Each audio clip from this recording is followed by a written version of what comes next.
Hello दोस्तों, मेरा नाम सुधा है। मेरे पति की एक्सीडेंट में मृत्यु हो गई।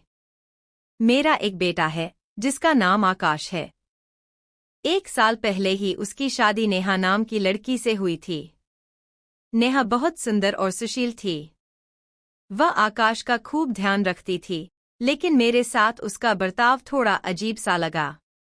रात भर आकाश के साथ कमरे में रहने के बाद जब नेहा बाहर निकलती तो मुझे ऐसे देखती जैसे मैं एक अधूरी औरत हूं, जिसने कई सालों से किसी मर्द का स्पर्श महसूस नहीं किया। मेरी उम्र 30 साल थी। मेरा रंग गोरा था। मैं भरी जवानी में विधवा हो गई थी। कभी कभी मेरे अंदर भी एक कसक सी उठती थी कि कोई मुझे बाहों में ले।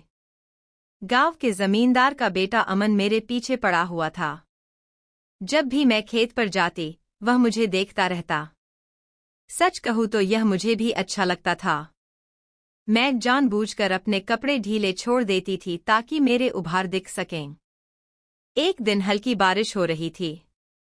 मैं खेत की बुआई पूरी करने की सोच रही थी। तभी अमन पीछे से आया और मुझे जकड़ लिया। मैं पहले चिल्लाने की कोशिश करती रही, लेकिन फिर मेरा बदन, जो लंबे समय से इस जकड़न का इंतजार कर रहा था, निढाल हो गया। घटना के बाद मैंने रोते हुए गांव के सरपंच राजेश के घर जाकर अपनी आपबीती सुनाई। चौपाल बुलाई गई। गांव के लोग इकट्ठा हुए। सरपंच ने कहा कि जो हुआ उसका समाधान यही निकाला जाए। अमन के बड़े भाई राहुल ने कहा, कितने पैसे चाहिए ममता, बात यही खत्म कर दो। मैं चुप थी। जब सबने जोर दिया तो मैंने कहा, अमन का ब्याह करा दिया जाए ताकि यह इधर उधर मुंह मारना बंद कर दे। लेकिन सवाल था कि अमन से कौन शादी करेगा।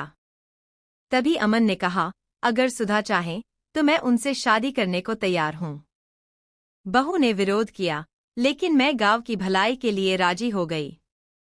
कुछ दिनों बाद हमारी शादी हो गई। पहली रात अमन के सीने से लगकर मैंने कहा, विधवा होते ही औरत अधूरी हो जाती है।